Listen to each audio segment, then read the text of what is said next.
Welcome to another week of Instigating with Clarkey and Drury, brought to you by our friends, as always, at Coolbet Canada, the Listowel Squash Courts, Listowel Vision Care, and See the Game. Ryan Drury alongside Chris Clark. Later on this show, we'll be joined by our friend Steve Dangle, who you all know, of course, in Leafs Nation. But first, we're joined by a great special guest, a producer at Sportsnet 650 Vancouver, a media manager for the BC Hockey League, the BCHL, and a goaltending video coach and contributor to In Goal Magazine, our friend Greg Balloch. Greg, how are you, my friend? I'm great. Thanks for having me on.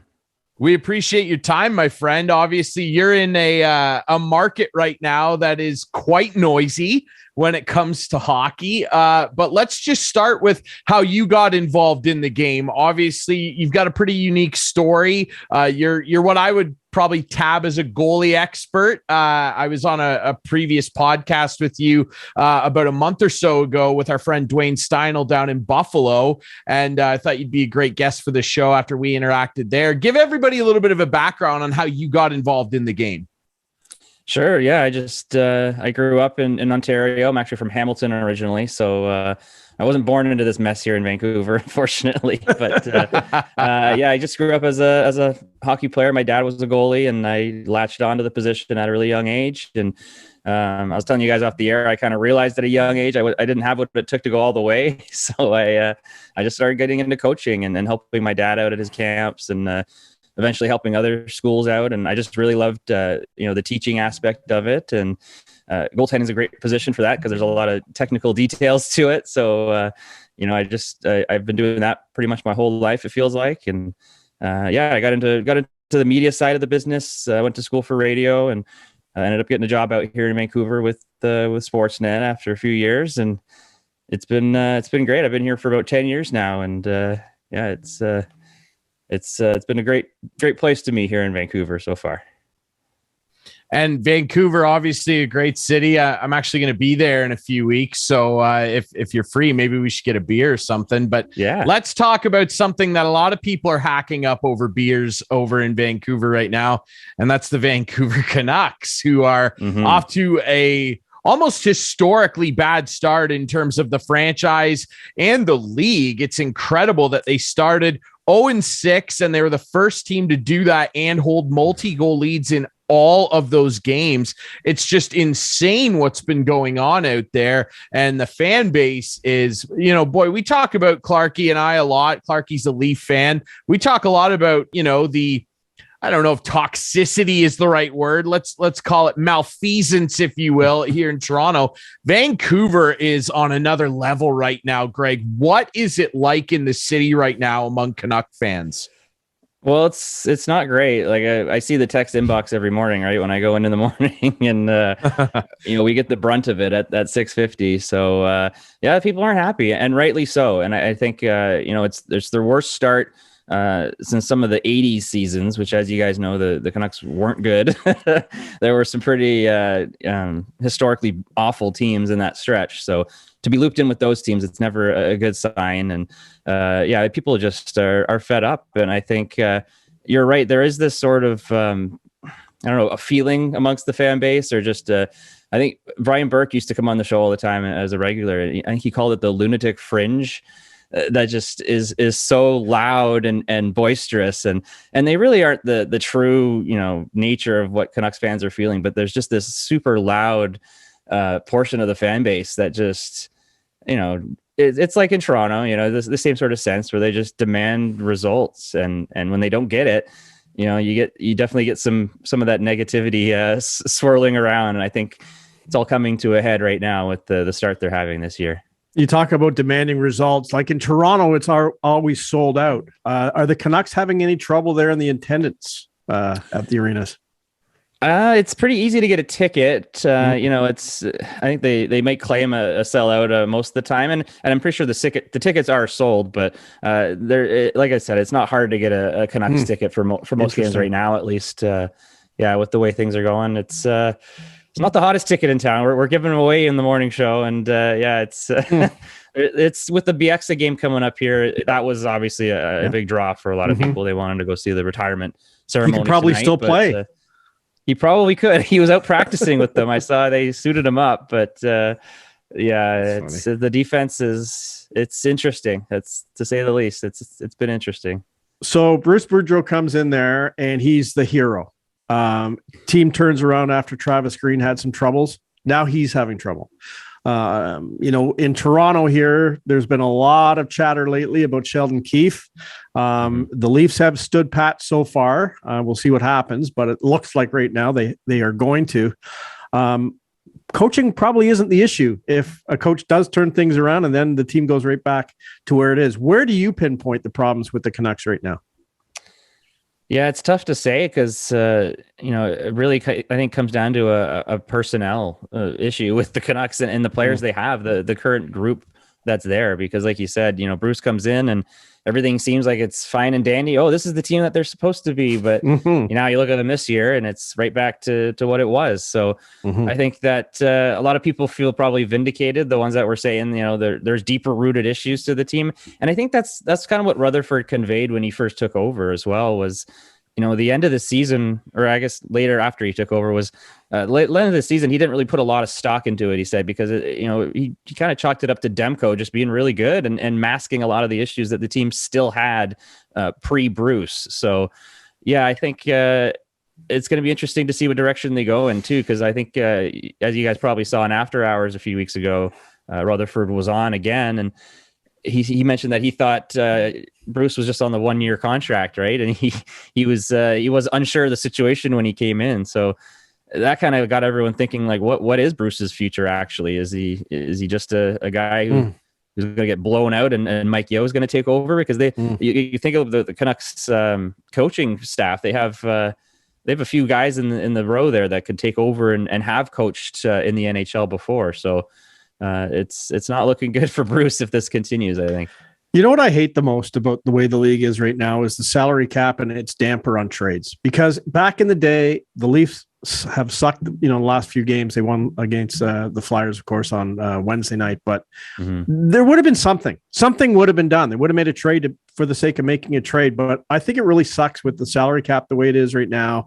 And a lot of the teams at the cap. And it's just so hard nowadays to make a trade. And it's just... It's really missing from this league, I think, compared to other leagues. Yeah, and I think trade has been the route that they've specified that they want to go. If there's not a lot of options out there for signing guys, they said so. Trade is the only way, and Jim Rutherford loves to trade. I know he's not the official GM, but he's the one pulling the strings. Yeah. He wants to make a move. You think he'd make it happen, but they're so their hands are tied by the cap, and they don't really have a lot of wiggle room to make a big splash or a big move. So we've seen they've called it pecking away. So we saw the trade with the Flyers, and they picked up Studnicka. So they got a few things here and then. They acquired Ethan Bear. So they're doing little things that they can do to improve this roster. But the big huge move that Rutherford I'm sure would love to see made isn't going to happen. I don't think, unless somehow they clear up tons of cap space, which, like you said, isn't easy to do. Right. What do you want for JT Miller? Let's just make a deal right now. Because I think a guy like JT Miller is a guy the Leafs could use for sure. But but what does it say about a team that when they sign a guy to an 8-year deal and immediately want to move him away, right? Yeah. Yeah. It's crazy. How's Baxter Demko doing out there? Talk about goalies. Yeah, Demko, I've had to field a ton of questions about him early this year, right? Because it's goals against has been an issue for this Canucks team. But I was talking with Kevin Woodley, who's my boss with In Goal Magazine when I write for them, and I was just like, what is going on here? Because I can't pinpoint anything that's really standing out to me that's wrong with his game. And he sort of echoed my thoughts, which was nice to hear, because he's like, a lot of the goals have been just breakdowns and huge 2-on-1s and just backdoor passing plays that the only way you're going to get a goalie to get to those plays is by asking him to cheat to one side. And then you're going to get beat on the front door because guys are going to, so it's just like a huge mess of what's going wrong with the Canucks funneling to Demko essentially. And it's not been pretty. Early on in the season, he hasn't been able to keep up to his form that he was at the end of last season. And I think this is the true Canucks that we're seeing once Demko plays, not up to standard. This is what you get. Yeah, I actually don't really have a problem with the way Demko's playing. Like, yeah, you would like to see similar results to what he was able to do in that run when Bruce first took over last year. But I'm watching his game, and I really don't see where it is exactly that he's having, mechanical breakdowns or anything with the way he's playing goal. Like you said it, he's not going to go over and cheat. So he's just playing the way he should. He's playing the shot. And when guys break down and leave a guy on the back door, a lot of tap-in goals against Canucks, especially early there when they were blowing those leads. I really don't have a problem with the way Demko's playing, but you brought up the way the team's constructed, and I'd like your opinion on this, Greg. And Clarkey, you could chime in too, right? Because you watch this team I'm going to bring up a lot. They remind me right now of those mid-2010 Maple Leaf teams, where they had a couple of pretty good skilled players. You think of the Kessels of the world, back with the Leafs, Morgan Riley, of course. Now you kind of look at Vancouver and you see Pettersson, who I think is a number one center. And I wouldn't be shocked someday if he put up a 100-point season. He's that talented. He is.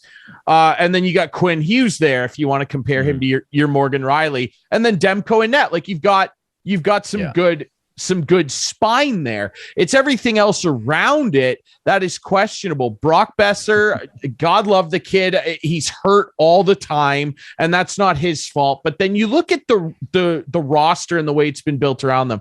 The Canucks have thrown a ton of money at older guys over this 8 or 9 years, if you will, where they've hamstrung themselves with some bad deals. Eriksson, Beagle, Roussel, like down the list of guys that they've signed. Now they've got Oliver Ekman-Larsson. I don't know how you get rid of that deal. It's not impossible, but it'll be very tough. 4 more years of that does not look promising.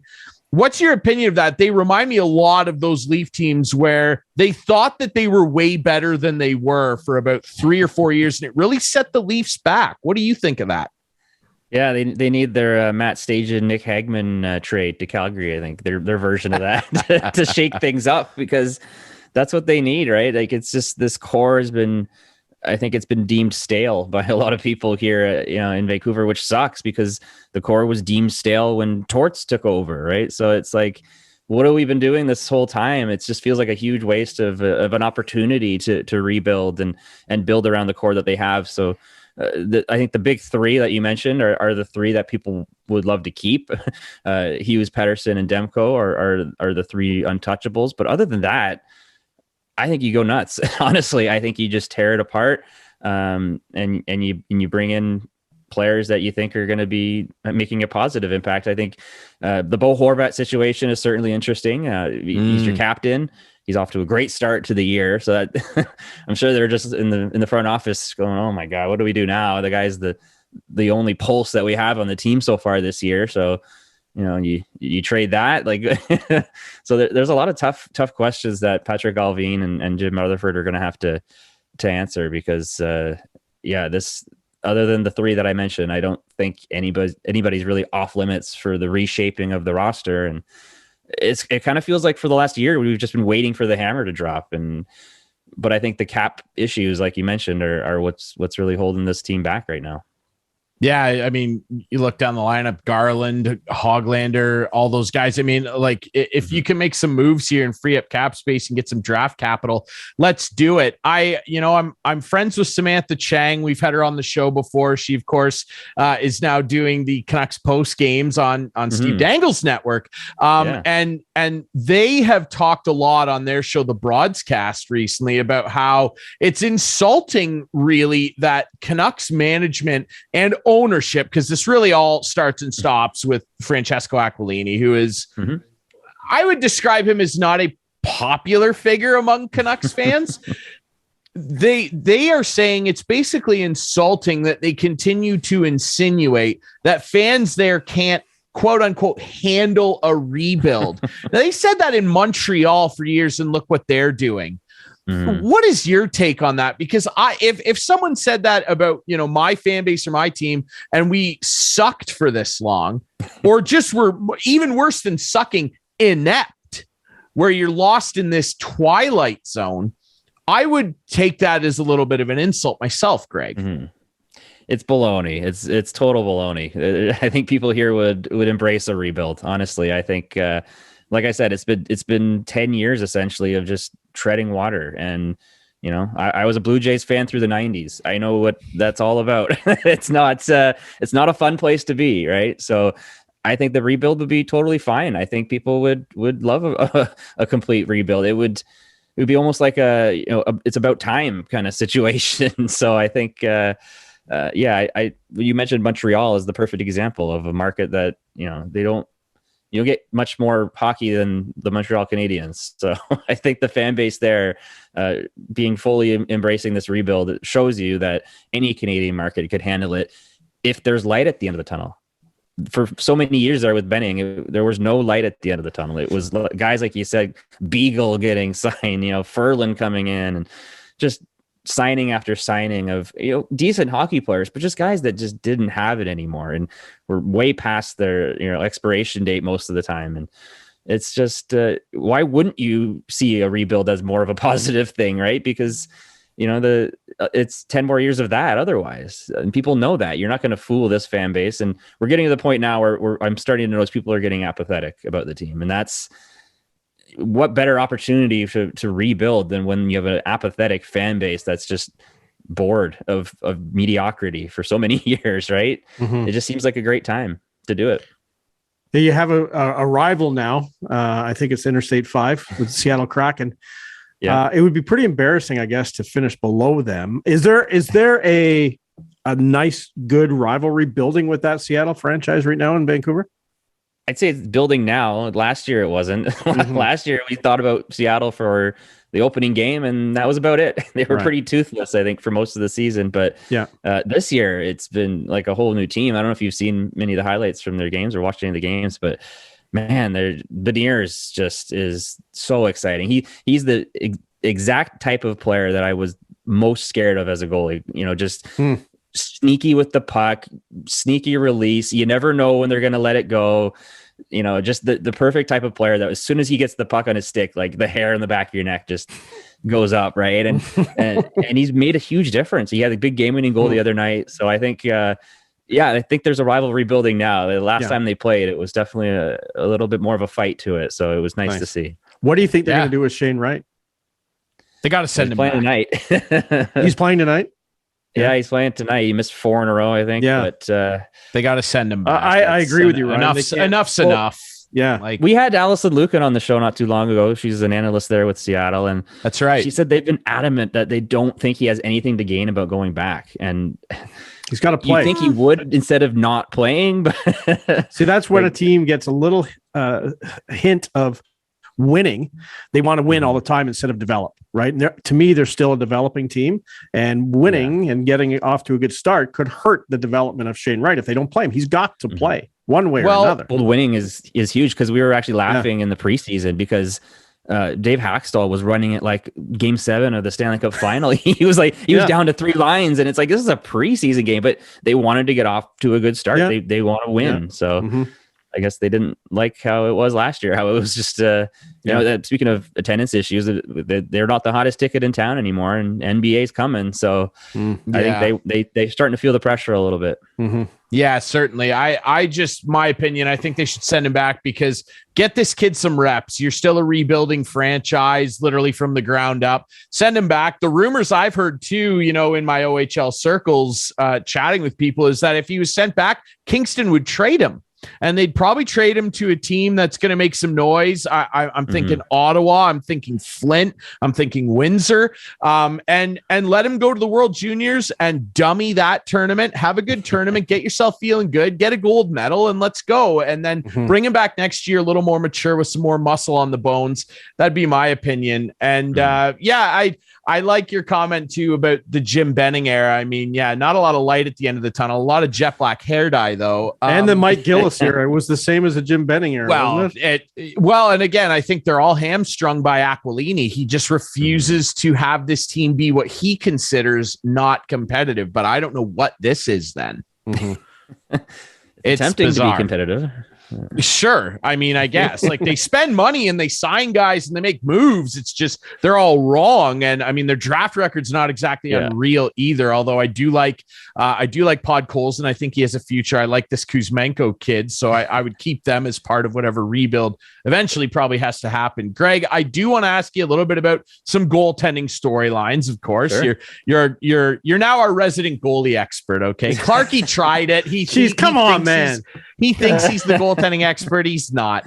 I want to ask you about a guy that Clarkey's cheering for right now, the former goaltender for my favorite NHL franchise. We talked about him a little bit when we were on Dwayne's podcast together, and that's Ilya Samsonov. I guess it's Samsonov now. It's no longer Samsonov. Yeah, he changed it back. What's your opinion on him so far? Because I remember chatting with you on that show that we were on, and I voiced my opinions on Ilya Samsonov. Everybody knows what I think of him. I just I'm frustrated with him. I was done. I'm happy Kemper is my goalie now. But he's playing really, really well here, but he's done this before. What is it that has held him back up to this point, and what are you seeing from him right now, Greg?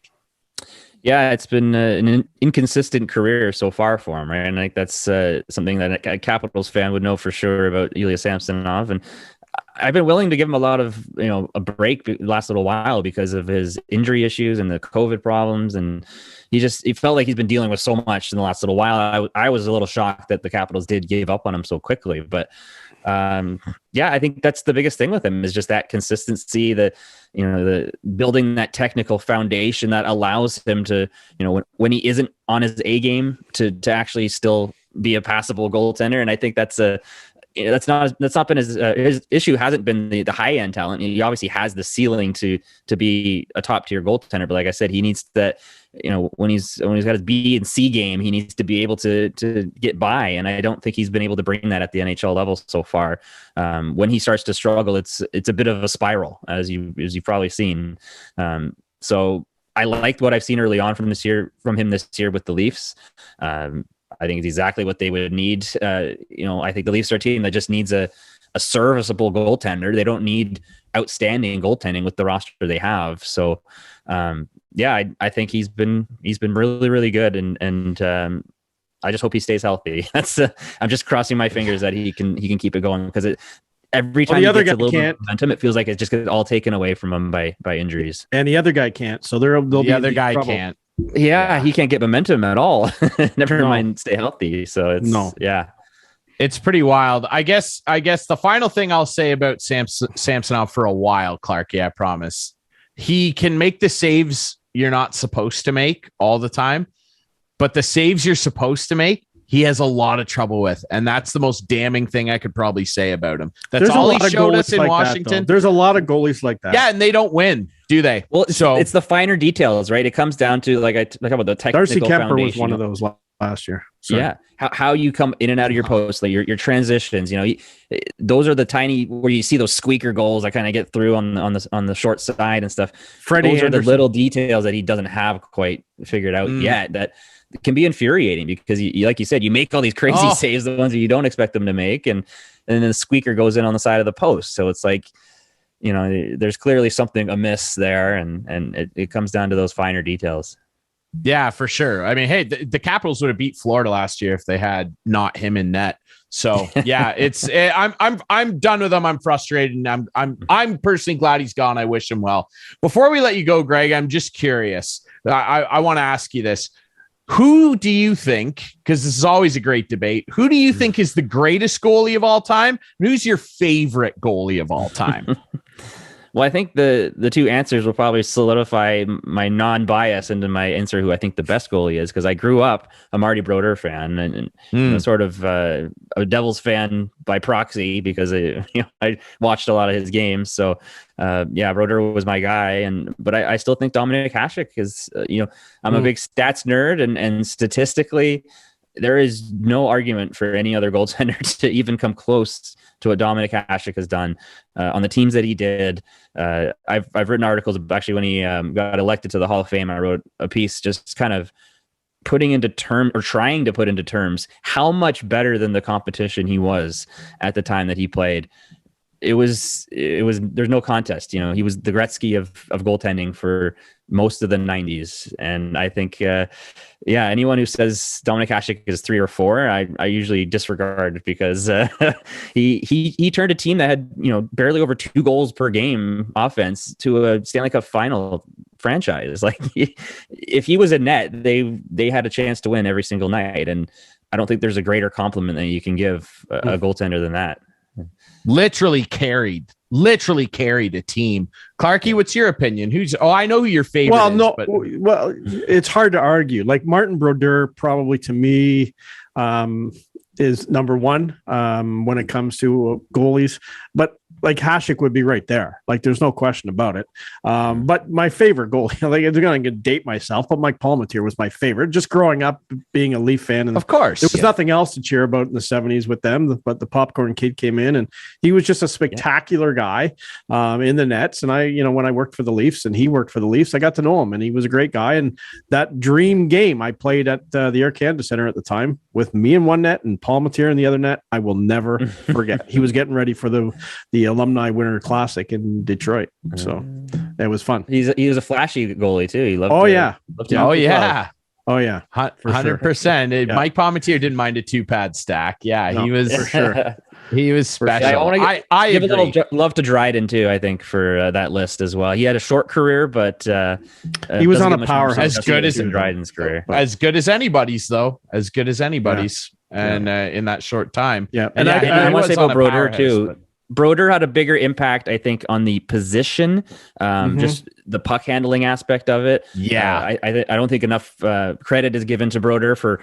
He was the guy. Goalies were just guys that set the puck up. Basically, Hextall may have been the first one to really play the puck, but Brodeur was just so proficient at it, and the techniques that he used to break the puck up.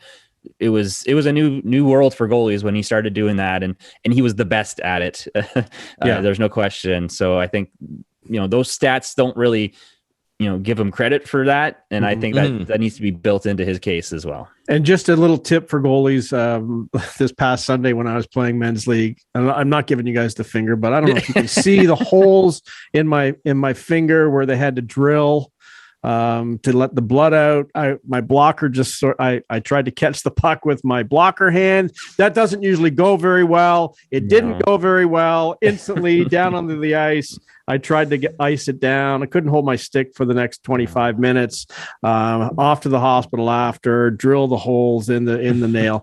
Use the hard side of the blocker, young boys. It's much. Yeah, get you a practice glove for the other hand too. Got to protect those hands. Exactly. That's a great tip, Clarkey. Thank you. What a dynamite tips with Clarkey. That's going to goalies. be a weekly segment. Absolutely, yeah. That belongs on the dang it's right there. That's unbelievable. Yeah, that didn't. No, I agree. I agree on your pain.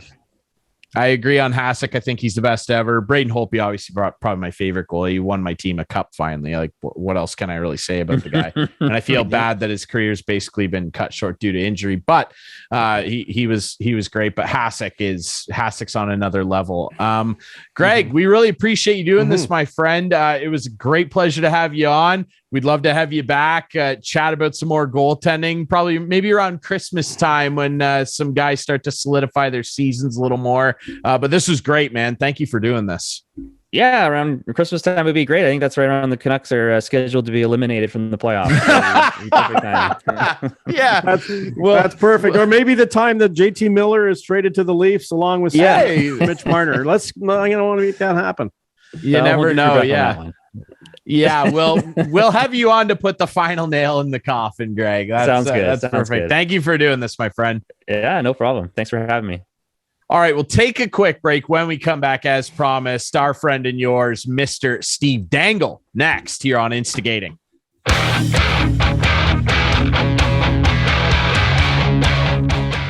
Back here on Instigating with Clarkey and Drury. Thanks to our friend Greg Balloch of Sportsnet 650 and the BCHL for joining us on here. And now, as promised, your friend and mine, you know him from the Steve Dangle podcast, LFR, Sportsnet, SDPN. He is not a hard guy to track down on the interwebs. Ryan, his book. You got to remember his book. His book. Oh, this best-selling team book, is best-selling book. Yes. This team is ruining my life. It's Mr. Steve Dangle. Steve, how you doing, man?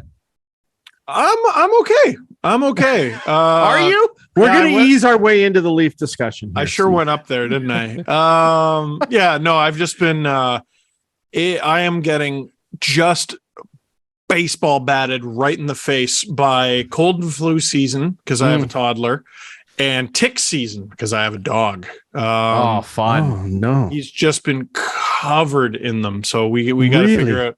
Yeah, we got to figure out a solution. But the flea and tick medication works. I can testify to that because if we do find any ticks on him, they're either dying or dead. So wow, there you go. Like where does he get them?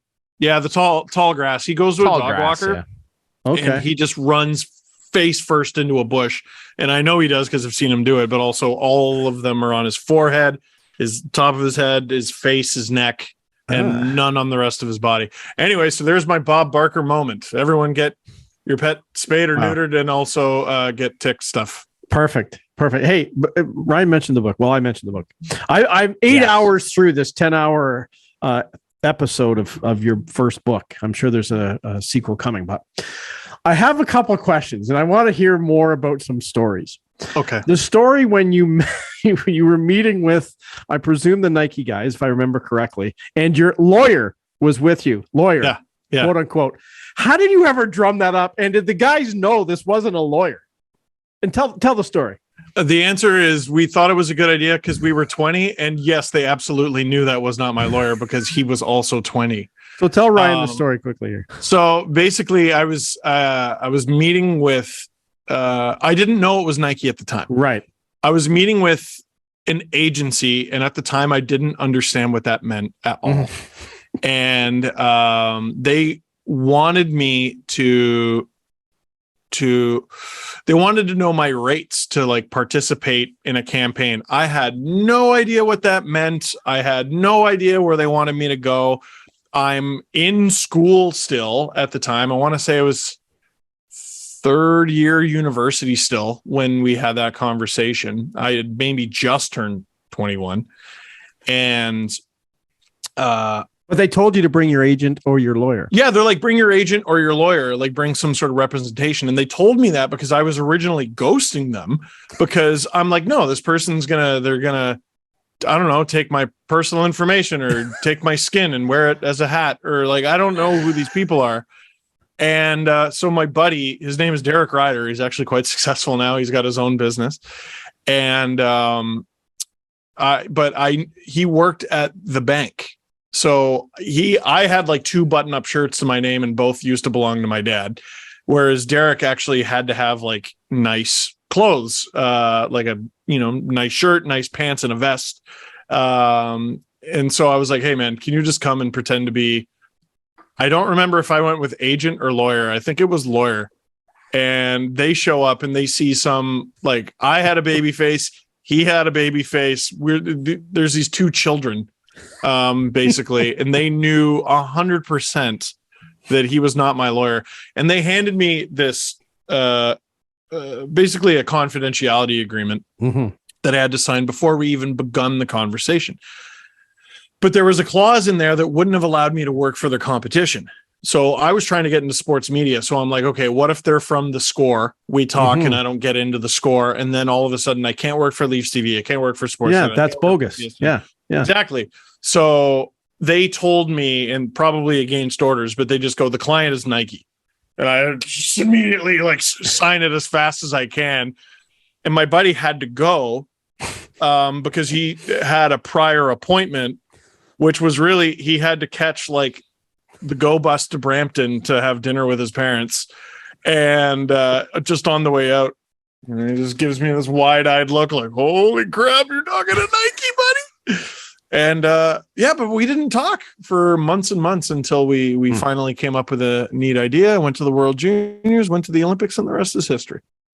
It was a cool story to hear. And like the other part, I'm really like, I don't want to say enjoying, but the struggles of work and this, and, thinking you have stuff lined up, and then, John McCauley calling you in, and our budget was slashed at Leafs TV, and you thought, those things were like it was like yesterday to me when I hear them. And I remember, like, we called for Ryan's purposes, we called Steve and said, come on in, we have to meet. We met, we talked about what we wanted to do. And then like a week later, we called him back in, and he thinks it's to sign the paperwork. And actually our budget was slashed, and we had to say, well, no, we're not doing this. And by the way, you're not doing what you did last year. Yep. The double like whammy, but the struggle was real, right? I'll never forget. It was a show with Gail. And I was really jacked to do it. And as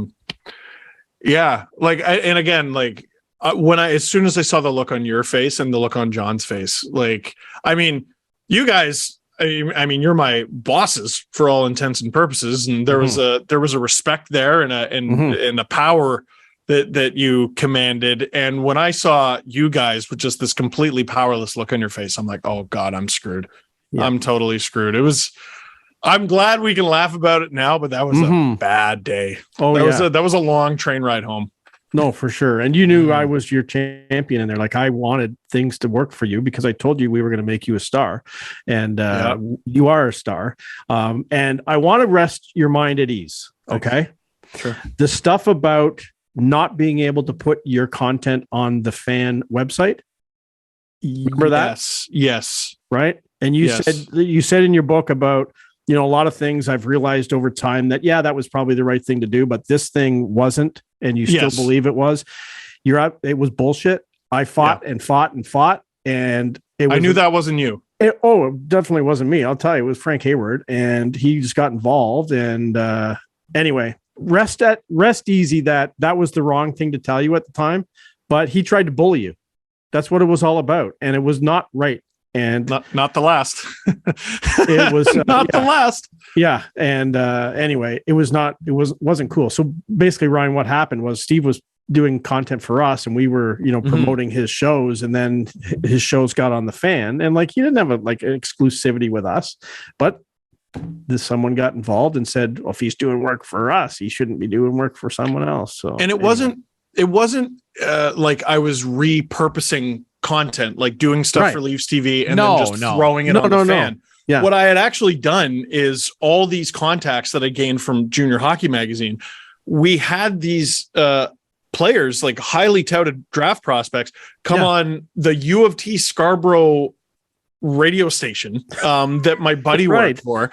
Yeah. And we recorded these interviews, but like we had Tyson Barrie, Carter Ashton, Taylor Hall, Tyler Seguin, Nazem Kadri. Like we had like big names of that draft class. Kadri, you had Kadri? We had Kadri. I don't know if Kadri was that day, but we did. You know what it was? You had a story about Kadri and not wanting him on something. Wasn't it Kadri? Oh, because the London Knights were awful. They were awful to deal with for Junior Hockey Magazine. What a surprise. I know. No, I still hold that grudge to this day. They were awful to deal with. Yeah. And they still are, Steve. And they were awful to deal with trying to line up John Tavares for an interview. Clarkey, I was able to get, I pulled off some miracles that year for that show, able to get guests. One guest ghosted us ever. That was Scott Glennie. So hold that grudge. Never ended up playing in the show. But they were so bad trying to book John Tavares that they were like, hey, we're going to have, we also had this kid, Nazem Kadri, if you ever want to have him on. And I went, yeah, okay, cool. That sounds great. Click. I am never having Nazem Kadri on the show. I told myself, never, ever, ever. And I was really jacked because I was like, what are the sheer mathematical odds that I won't have whoever the Leafs pick 7th overall's number? And they picked Kadri, and I could have cried. I was like, you gotta be kidding. I really did not like that pick at first. And then I learned a little bit more about him, and I was like, actually, this guy rules. But all those, I still remember when he was with the Marlies and he's butting heads with the coach, and I was like, London Knights, interesting. What's wrong with the Leafs? Man, talk everything. About easing into Here we go. Oh my God. Like I want to reaffirm what Steve said though, just so you know, like I said, just in the OHL circles now, I interacting with different people calling games for the Storm. It's a common sentiment amongst people in media rooms that it's a tough organization to put up with almost in a sense. But the Leafs or the Knights? The Knights he's talking about. Well, Guelph was great. Leafs, I remember Guelph. They were great. Still great. We know what we're doing. But no, maybe the Leafs for their fans, because let's just dump truck back into this. Obviously your content the last week has been negative, not to your fault, but just a negative spin, because it has been negative. A 4-game skid. They snap it this week against Philly, but boy, oh boy, of all the road trips you can think back on, that was pretty bad. And in your LFR, following the San Jose game, I believe it was, and then this week's Monday Steve Dangle podcast, you said it's over for this group. Yeah. Tell our viewers what you mean.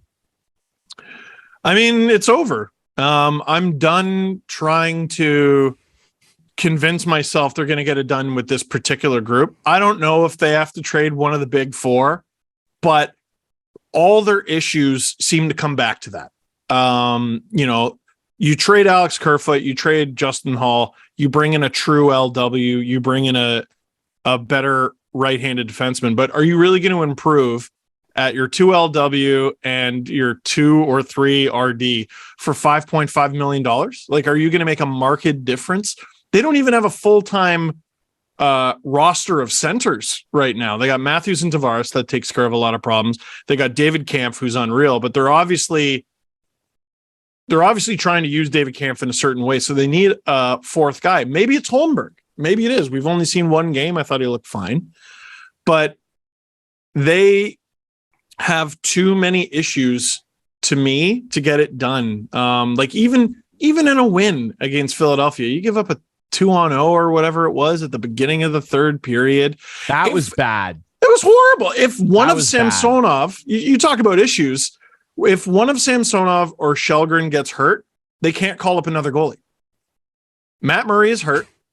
Joseph Wool is hurt.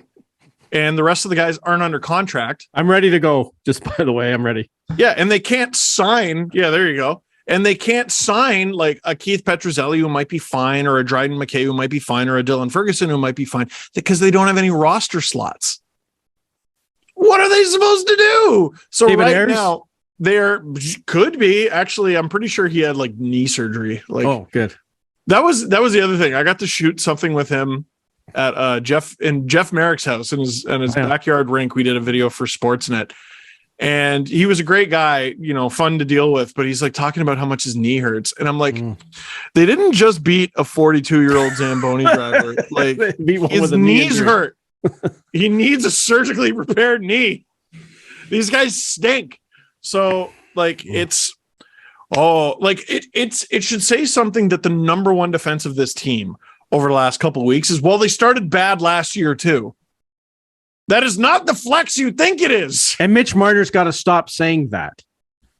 He's got to stop saying it. They all got to stop saying it. Like, here's I think the big problem, and it probably radiates through the organization. I know they try this mind over matter positivity thing, and like when I heard a story. I want to say it was 2018. I can't remember, but the Leafs were down in a series, and there was no guarantee that they were going to get another home game. But everyone around the organization was saying, see you game 5 or 6 or whatever it was. And they try that stuff. And there's nothing wrong with that. But how many failures do you need to have for that message to fall flat? So now the players within the room, you see them doing it. We got a lot of belief. We got a lot of confidence. Yeah. No one actually believes it. Right. So they can say that all they want, and it sounds good and it reads good. But I think the message has fallen flat. I think the vibes have fallen flat, and they'll win games.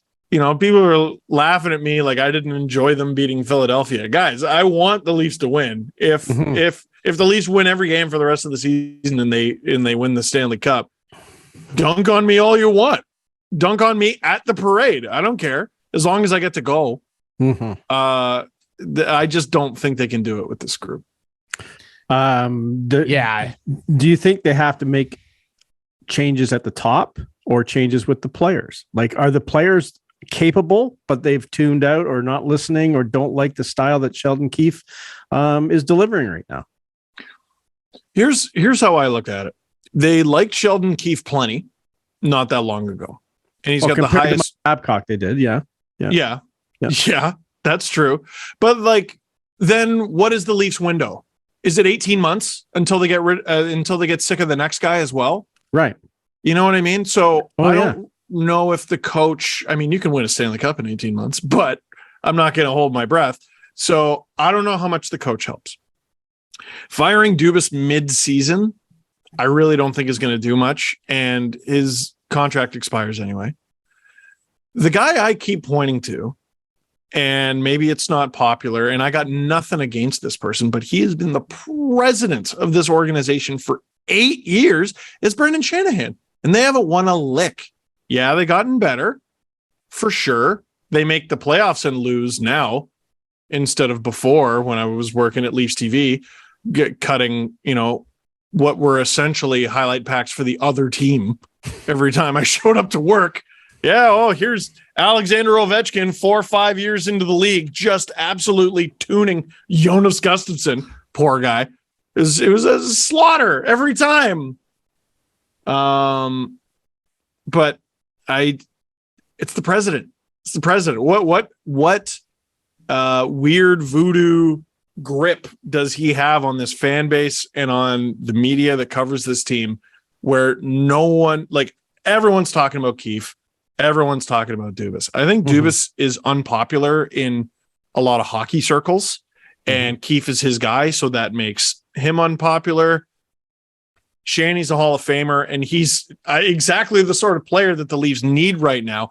And it's bizarre beyond belief that Brendan Shanahan doesn't see a need for a Brendan Shanahan type player. Mm-hmm. You're right. That's the strange thing, isn't it? Right? Because, you can say what you want about Dubas. You can say what you want about Keefe. And I understand why some of the old school, old boys club, which, I mean, at this point now, who really gives a crap what that circle of people thinks? Anyway, yeah, Clarkey. The game, well, no, but the game is slowly leaving those people behind. In 10 years' time, their opinions really won't matter. And I know a lot of them don't like Dubas because, yes, he's very heavy on analytics. Yes, he's very heavy on more informational sides of assessment with players. And let's just be frank, a lot of people don't like him because he got an opportunity like this at the age he did, which I think is a stupid way to approach things anyway. With one of the best general managers in NHL history by his side at the time, who has also had the game pass him by. I don't want to get into a Lou Lamoriello argument. I totally agree. I totally agree with you. And I thought, ask Islanders fans how they feel about the Godfather Lou. Yeah, right now. Yeah, no, for sure. I get it. So you can say what you want, but I'm glad you brought up Brendan Shanahan because there's a lot of popular discussion right now around him, and it is a weird dichotomy where he played the way he did. And look, we all know the game's not the same as the way when he played it. We understand that. But when we constantly bring up the number one criticism of this Leafs core and team for 5-6 years now, they're soft. They're easy to play against. You said it in your LFR after the San Jose game. And I believe the LA game, you said almost all of them on the podcast too, they are the second toughest team to play against every night. And I agree with you. And so does everybody else. So it's just weird that he is leading this group that continues to have this same type of layout. And it bothers me, Steve, when people go, oh, well, Brendan Shanahan, like he played on those Red Wings teams and they were all skill. No, they weren't. No. They absolutely were not. Vladimir Konstantinov, and God bless the guy before that limo accident, that guy would run people through the end wall and let Nick Lidstrom roam around the ice. Maltby, Draper, McCarty.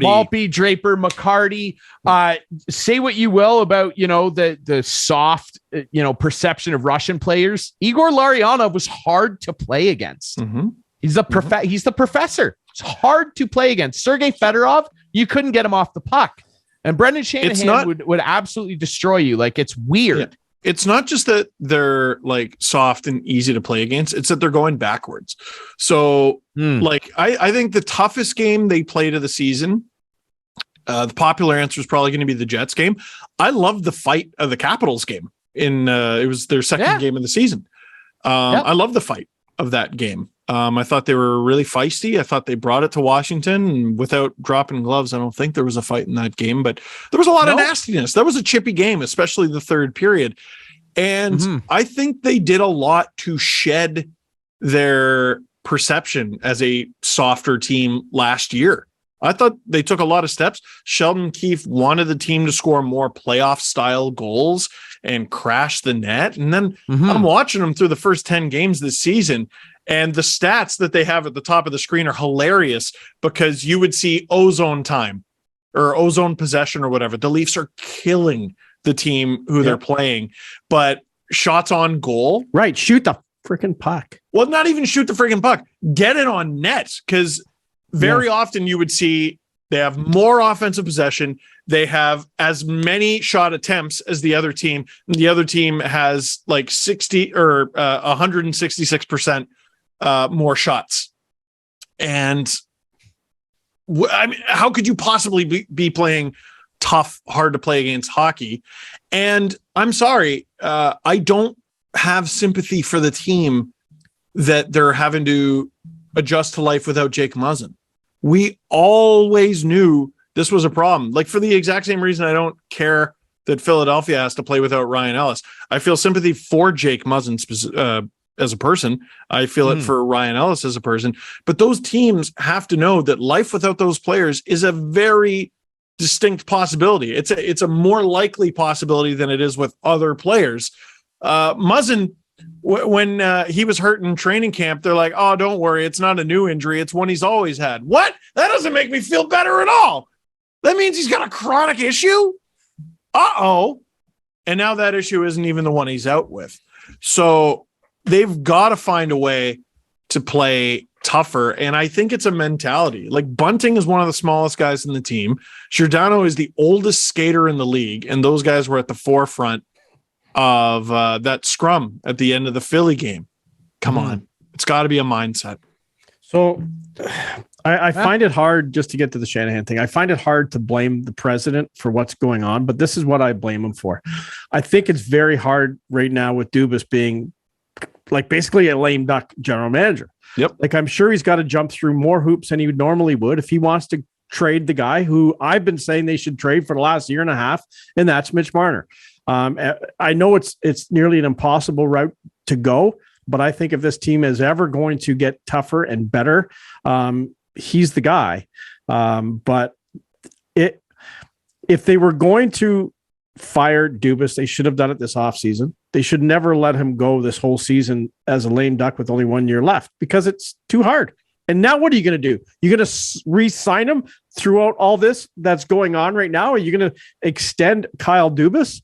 I don't know what kind of message that'll bring to the team.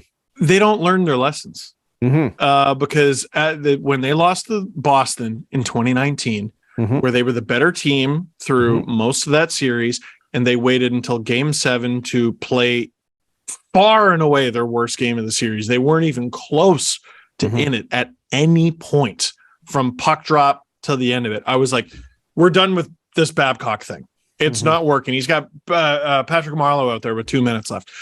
We're done. We're done here. It's over. Yeah.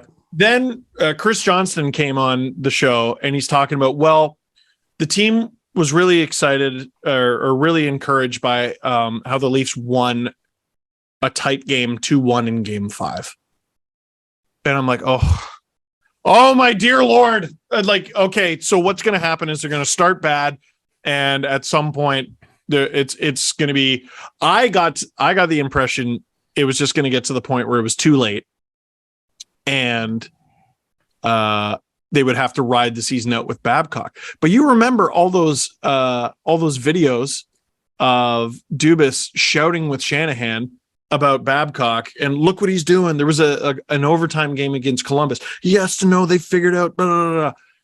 I think if it were purely up to Dubas, he would have fired him then and there. But it wasn't. Then we go into the season. You got to bring in Keefe. Keefe has to assume a team mid-season, and you can have success like that, but it's difficult. And he had some success and he wasn't able to maintain it. But here we are now, 3 seasons later, exact same thing, exact same problem. I just want a yes or no answer. Is Barry Trotz a better coach than Sheldon Keefe? Yes. I mean, yes. yeah. Okay. Yes. Then why wouldn't you want the best guy? And I'm sorry, I like Sheldon Keefe, but something's not right. And here's, I agree, something's not right. But what I would suggest to Toronto Maple Leafs fans, and I haven't heard anyone ask this question, why would Barry Trotz want to coach here? Like there are some good coach. You think so? 100%. I think he's hinting at it too. He's having fun with it too. Well, he had the comments that people made a big deal about. He wants to coach an original 16, and he wants to coach in Canada. Well, there's 2 choices, and he doesn't speak French, as far as I know. So there you go. I mean, it's one of those things where, look, I you know what? They have the money, Steve. Like, of course they do. Like, of course they do. I don't think there's any question they could get him if they wanted him. That's just my opinion. Yeah. Oh, yeah. I look. Hey, I got nothing bad to say about Barry Trotz. Of course, no. I have nothing but good things to say. It's still one of the most embarrassing things in. But how do you think Mitch Marner would react to Barry Trotz? I don't probably think Barry not great. Trotz cares.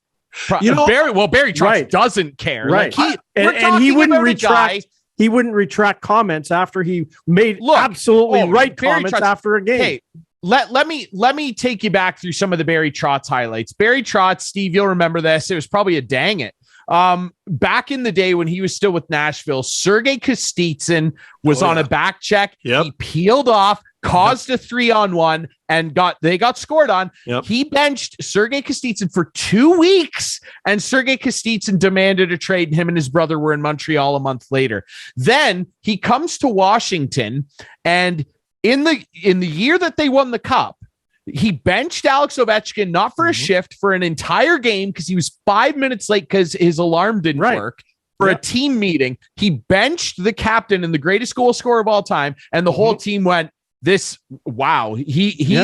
for real. Right. A month later, the Caps were on a 5-game losing streak, and they got their ass kicked in Colorado. Producer Adam, you like that? They got their ass kicked in Colorado. And Barry Trotz came out and said, every single one of our guys tonight was subpar for this league. Everything was bad. I remember the exact quote, the power play, the penalty kill, it all stunk. That's what he said, and he walked off.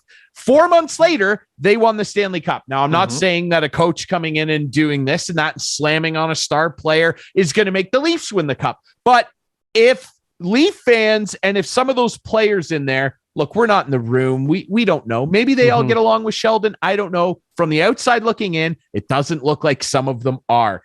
If they think, Barry Trotz, he won a Stanley Cup, he's going to come in here and everything's going to be great. Makes them accountable. Think Sheldon Keefe is tough? That dude will come in and absolutely drill them to the wall if they don't play good defensively. And right now, they don't. Steve, I want your opinion on this. I've watched every game, and I know you have too. I'm sorry. The play to me that really stuck out where I went, boy, something is funky here, was the LA game when they're trailing by 2 with 5 minutes left.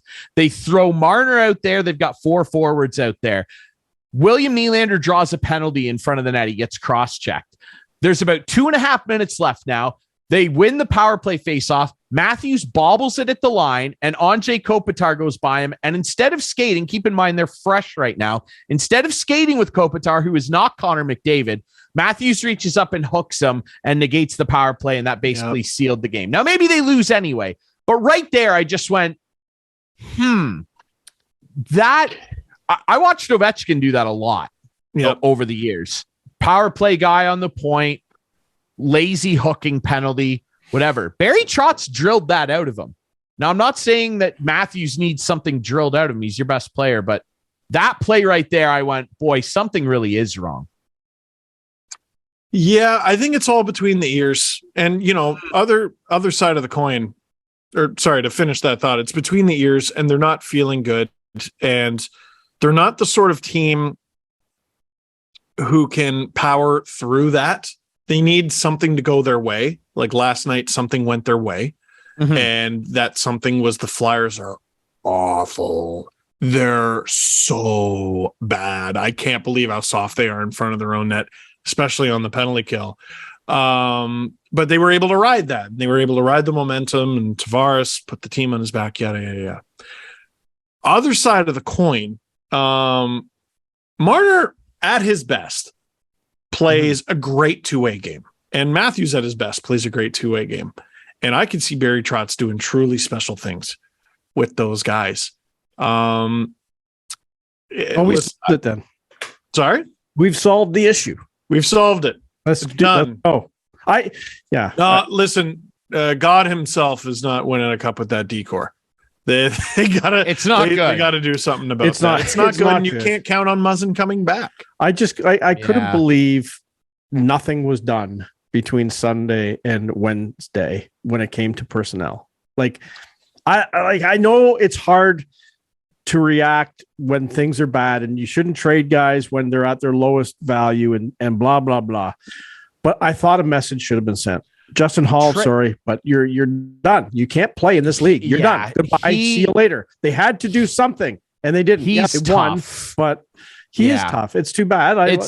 It's tough watching him, and he's a popular teammate. They like him and everything, but that's not at the end of the day in terms of winning. That's not what this is about. You know how many popular teammates Ovechkin lost? Do you know? That's what I'm saying. I almost cried when they won the cup because the first guy I thought was Mike Green. I was like, my God, wouldn't it have been sick if Mike Green was here? For all the shit kicking that guy took, can't play defense, scored 30 goals. I know. By the way, he should have won the Norris that year as a joke. But he was the first guy I thought of. You know how many popular teammates that they lost? Semin. I didn't love Semin. Best friends with this guy. Brooks Mike Knuble. Fedorov was there. Jason Arnott. Dude, there are lots of popular guys that just don't get to ride the ride. Right. And he really can't ride the ride. I mean, it's I feel bad for him because he's clearly better than this, but I don't think not much better. And one thing I'll say about the Kyle Dubas thing, he's a lame duck general manager. He's got a year left on his deal. Barry Trotz put up the best coaching performance of his life with no time left on his deal. There's the famous clip of him shaking Tort's hand when they came back against Columbus going, I'm gone at the end of the year. It doesn't matter. And he knew that and still did what he did. Had a fun time at the parade. I'll tell you that. So if people are going, what's Kyle supposed to do? Do something. And that's what I'm saying. If you have no contract. That's what I'm saying. Do something. You might roll your eyes. I appreciate them calling up Holmberg because it's something, and you're probably listen, people are but what's the saying? Everyone's gonna throw you in situations like this. People are throwing you anchors, not life rafts or whatever. So here's what I would love to see: some of the trade offers the Leafs received in those 3 days. I bet there were some beauties. I'm sure there was. I'm sure there was. What I said on my show, and when I said it's over for this group, not everything is going to happen immediately. And they got a back-to-back coming this weekend. Awful. But I think something's going to happen. I hope before Christmas, but these things can take time. I think American Thanksgiving might be a sweet spot. They have to do something, and there's time to right the ship. I just feel like we have enough of a sample size over the last several years to know the ship's not getting righted. And that's the thing, right? It's not 10 or 11 or 12 games this season. It's history. Years. This team hasn't won a playoff series. That always bugs me. I can't stand when people say that. It drives me absolutely insane. We did it for years, every year. Through all of it. Trade Ovechkin, trade Backstrom, trade Holtby, trade everybody. It's not 11 games. That's what you're I'm still saying. Scarred, eh? The cup, dude, the cup hasn't made you less mad about that, eh? Which worries you, right? Yeah, it's not. Yeah, it's not that. Look, I always said if they could just give me one, please, and they did. But look at the stuff that they did. They changed a lot. Yeah. Yep. They changed a lot. And people are going, well, what do you mean? Like Ovechkin stayed, Backstrom stayed. Well, yeah, but look at everybody around them. Green, Semin, star players on that team. The young gun Capitals win 6-5 every night and then lose in 7 to the friggin' Rangers. Or better yet, the Penguins. Yeah.